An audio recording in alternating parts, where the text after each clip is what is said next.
God to glory, Mrs. Theresa Nwachukwu Okonkwo, ne Nwankwo, will be laid to rest. Today, Saturday, the 22nd March 2025. This is Center for Research in Igbo History and Culture, World TV reporting. The place is the Okonkwo residence, Chief Albert Okonkwo residence here at Otuocha, Umueri. Today is Saturday, the 22nd of March 2025, and the occasion is the funeral of the late Mrs. Theresa Nwachukwu Okonkwo, who has gone to be with the Lord. My name is Albert Okonkwo. I'm from Umueri. Today is the final funeral rites of my late mom, Mrs. Theresa Nwachukwu Okonkwo. I have so many things to say. She's your mom? Yeah, she's my mom. Your mom. Yeah, I happen to be the last. We are four. I happen to be the last of our kids. Accept my condolences. Thank you, man. And I reside in Abuja. Okay. My other siblings are in the country at the moment. I have so many things to say about my mom, so many good memories. But the most important one I have to say about her is that she is a super mom. She has always been there for us, our kids. No matter the circumstances, she always pushed through for us. She is a mom that wouldn't mind selling her wrapper to make sure that she gives us the best quality of life. Before she passed on, she usually calls me every day. Actually, every day on WhatsApp. She would call me, although she was not in the country when she died. She usually calls me almost every day to ask me, how am I doing? Have you eaten? If you're going out today for... Yeah, you are the baby of the house? Okay. She called me virtually every day to check up on me. Have you eaten? I hope if you're going out, make sure you look the mirror before you touch the roof. At a point, I was feeling that she was too bugging my life, overtaking me. But when she passed on, I wasn't receiving those calls. That was when I knew you realized there was a gap. Yes, I really missed her. If not for a day, if my phone didn't ring, she would definitely call me. She will send me her current pictures, she snaps. She will send me her current pictures, she snaps. And we gist about Nigerian politics, and she makes me laugh, cracks me up. So ever since she passed on her death, there's been that gap. That gap has been there. I miss her. I miss hearing her voice. I missed her daily advice she calls to give me. She will meet again. We understand. I understand because it's not been that long since I went through the same, I walked the same path. And they say he that feels it knows it. I've been through it. And let me tell you, when my mom passed, for months, I was still crying. After the funeral, all my siblings left, went back wherever they came from, and and I will pass, I will be crying. Then one day, as I was passing through the school, through that Umueri, the church there, and I saw a poster on the wall. You understand? So I went to look, and I was shedding tears. So it's like something said to me, that is somebody's mom also. The poster was in, and all the other ones that should be part of the process of burying, since they were people's moms, and those people have not killed themselves. Because after my mom passed up to that day, I had taken part in the burial of many mommies and daddies also, and it was reminding me that there were people's mommies also. Life is just a journey. Yes, that's the way it is. So the most important thing is not how fast, but how well what we are remembered after we must have finished our journey on earth. What the people living remember us. Yes. Is it the good deed or the bad deed? How do you remember? But so far, all the people I've been meeting in the village, I don't even know. They're telling me, they knew my mom and she was a very nice person. Back in Abia State, they used to come to my house. Maybe then I was very small to pick their face, but they kept on telling me that she was a very good woman. She's a peacemaker, she's a coordinator, making sure that things move well around. So many good memories of her. But the most important thing is, like I said, is what you be remembered for. Yes. Not how fast we live, but how well. Yes, now, so I didn't have the honor of knowing her in life. So maybe for my sake and for those of us who didn't have that privilege of knowing her life, maybe we can meet her through your eyes. Borrow us your eyes so that we can see her. I don't really, Tell about her. Start, when did she pass? How old was she? What did she do? And things like that.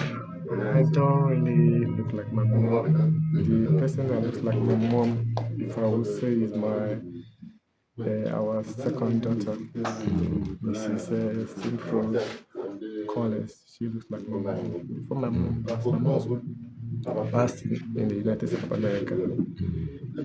After a brief illness, we fought freakishly to try to save her life, but in the end, she gave up the ghost.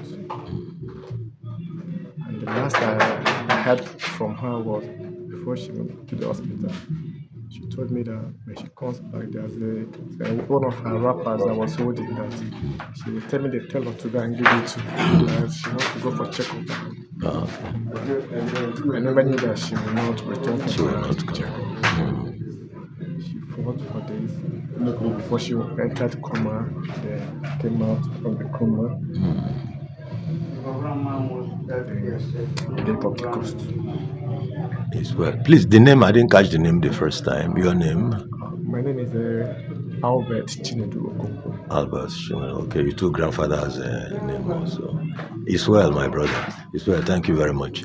So, apart from the breast milk that you can no longer suck now, I see even by now you will be very near being a father yourself if you are not several times a father already, and she still sees you, she still saw you as her baby.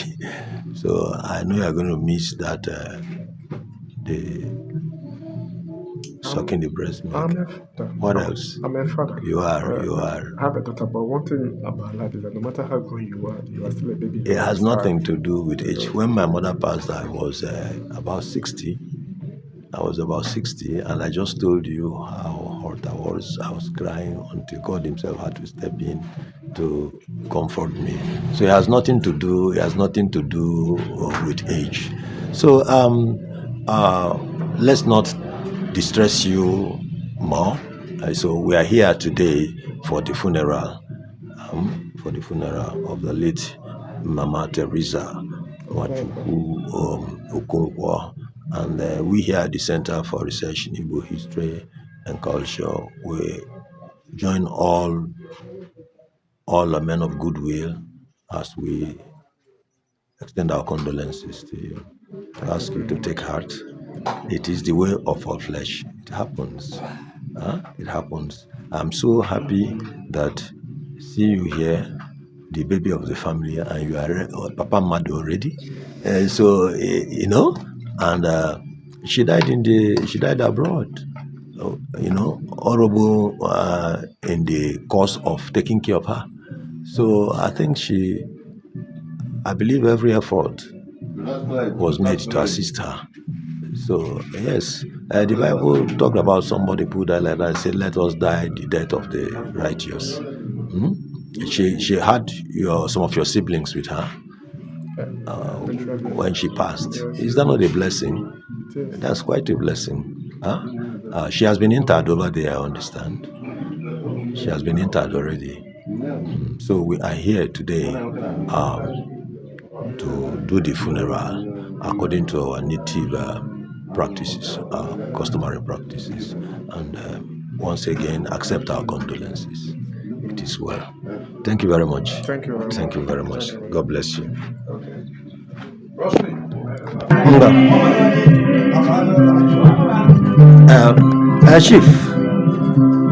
Chief, daalụ. Biko ka ịkọwala anyị onye bụ ka ịgba anyị okwu maka ihe ndị anyị na-eme.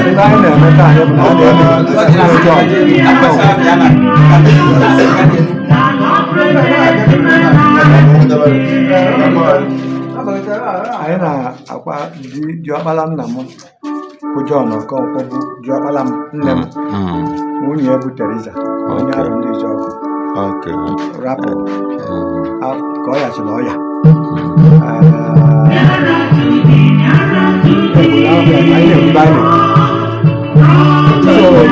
wee na-abịa gbabatala akịta ndị ọga anyị si arọ ndị Ijeọgụ babatala ịbụ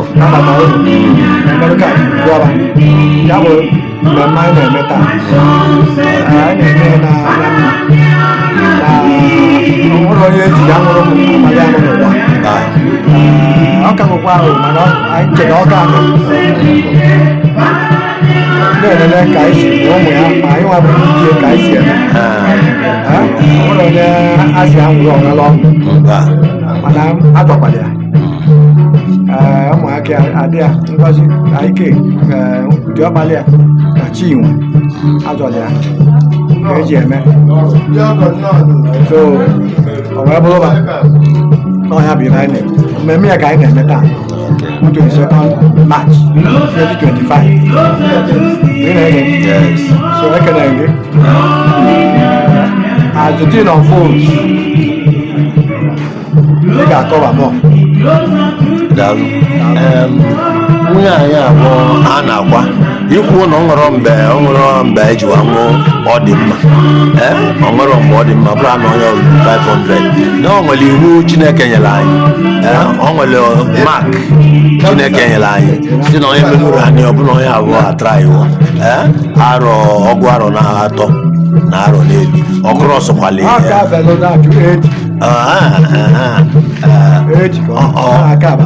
ọ tọrọ anyị ụtọ mịa ka anyị mma ọ ka anyị mma ihe dịla anyị bụ ibe dị ebe ya je nke ọma eziokwu ndị dị akpasị aka ịkpata arụ ike ndị ọgọ anyị dị ahụ anọsịa ụnaba ka makiri ọbịara daalụ onye na-anụ olu ya mụ na ya na-akali bụ nwanne anyị nwoke bụ Chief Pius Okonkwo Ọrazulume Umueri Akwụdoleze daalụ ọ bụ nwunye nwanne ya nwunye diọkpala ya ọ bụ ya bụ mama Theresa Nwachukwu Okonkwo ọ bụ nya ka a na-akwa na-enwe akwụkwọ nya ka a na-akwa taa bụ Saturday 22nd March 2025 ọ bụ na compound Chief Albert Okonkwo n'Udabo Mmeri ebe anyị nọ wee na-eme mmemme daalụ ka anyị gaba okay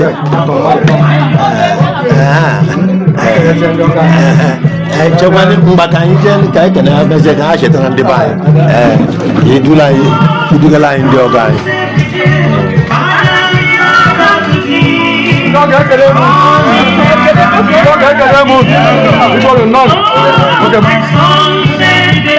ọ bụ ndị famili ahụ ndị Ijeọgụ ndị be nwunye anyị mama Theresa daalụ nọnị anyị bụ ndị Umueri na-asị ndị ọgọ ndị arụ ndị Ijeọgụ anyị ekene unu ndị ọgọ ndị arụ ndị Ijeọgụ anyị ekene unu ndị ọgọ ndị arụ ndị Ijeọgụ Umueri ekene unu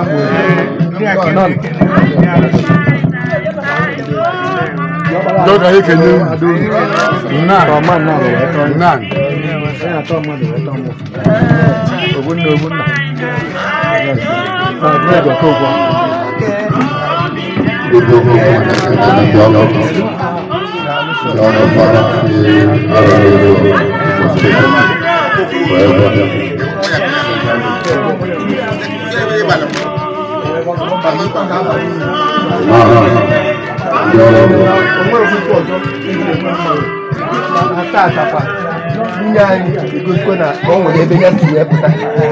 By all these places happened before.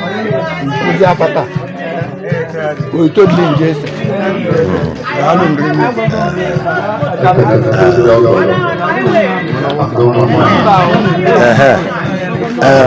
Ogo, daalụ. Anyị chọrọ ka ị kọọrọ anyị onye bụ ebe anyị okwu maka ebe unu dutere unu na Umueri oke bụ taa maka nwunye anyị bụ nwanne unu abụ m Maazị Charles Okeke Igwe Nwankwọ. Anyị nwa n'afọ ndị gara aga ka ndị Umueri ebe a Umueri Okonkwo family bịa na be nna m wee bịa nụrụ ofu nwa anyị nwanyị anyị na-akpọ Nwachukwu. Ha na ya na-abụ birikwanụ kemgbe ahụ na-ebi n'udo. Ihe Chineke na-enye mmadụ nwa o nyere ya abiri ọdụ ụzọ ya na-abụghị n'ụwa mgbe a mụrụ ga-amụ na mgbe ị ga na-achịkwa. Anyị na ha abịa ebe a mana emesiazie gazitere anyị ozi na dari ahụ na okweghị ya na frọz ya na ọ naghachikwana. Anyị wee sị ya ngwanụ dịka omenala Igbo siri dị, onye nwụrụ anwụ anyị na-eti ya anyị na-enye ya ya ka ozi bịara anyị na ọtata ka a ga-eme ya.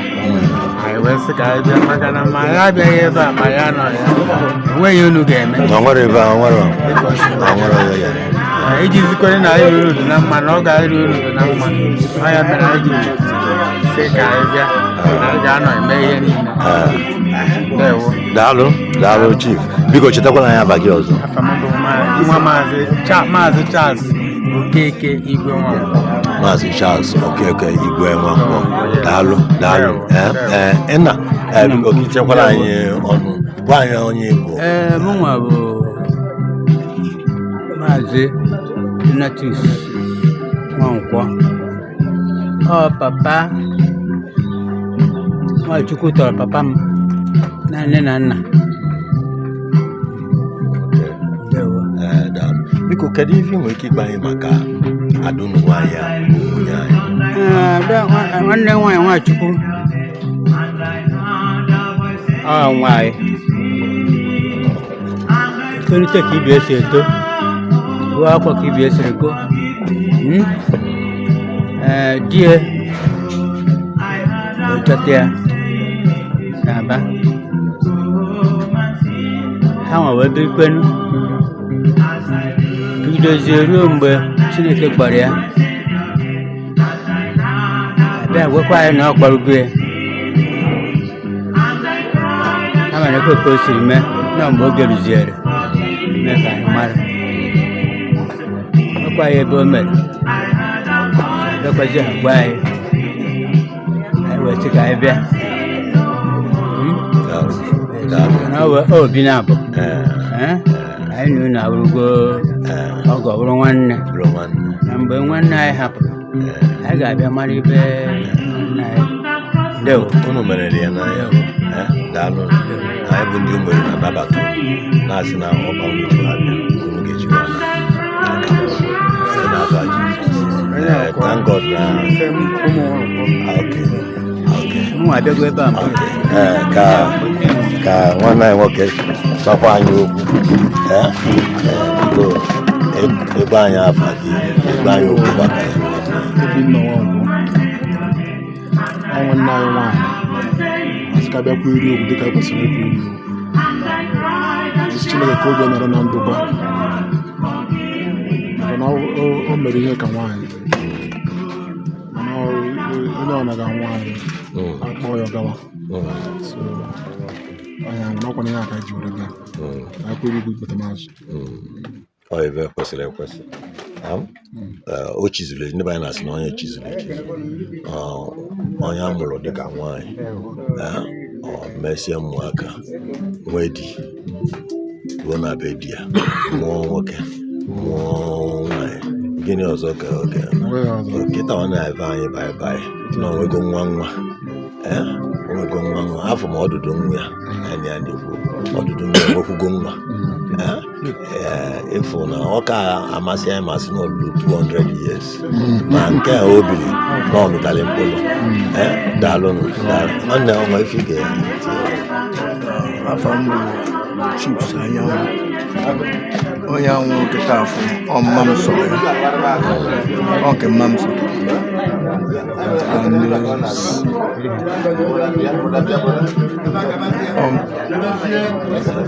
ọ nke mma m sọrọ ya direct so ọkwa my auntie ka ọ bụ ma Ngozi Chinwe Nwankwọ Ikechukwu nke bụ Ike Nwankwọ dị ọkpara ya ọdụdụ nwa ya bụ Chinedu all my cousins so ọ ka ihe na-eso na-aba na-ezu okwu na Chukwu maazị ife niile a sị ya bụrụ uche mmadụ ya sị ka ọ nọtukwuoro mana Chukwu ma nke ka mma ndị ọkwa n'ugwu onye ọbụla ji eji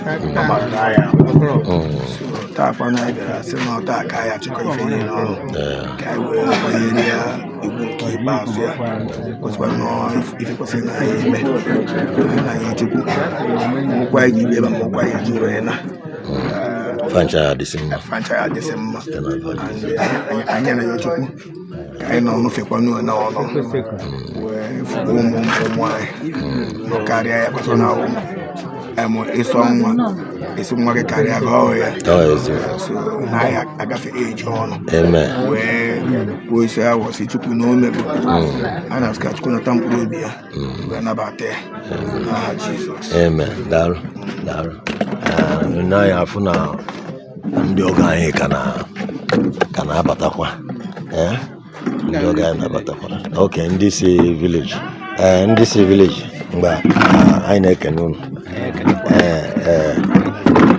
daalụ biko ka unu kọọrọ anyị ndị unu bụ gba anyị okwu maka ife abịala imeta daalụ a sị na ọnwụ wụ nchọkọ so ọ chọkọkwa na anyị chọrọ anyị bịaruo n'Umueri maka ada anyị nwaanyị unu na-anụ ọgọ na-achọ ibi ya eje ọha dịka kwuru so ihe dị na nwanne anyị nwaanyị kpọtara anyị oke ada anyị nụrụ na ọnwụ atịtekwa na anyị ugbu anyị ka esi eme anyị wee sị ka anyị bịakwanakwa ugwu tata unu chọrọ ndị aka eme unu arụ ndị izu ogo inye nsogbu oke chief ka ichiela anyị ọnụ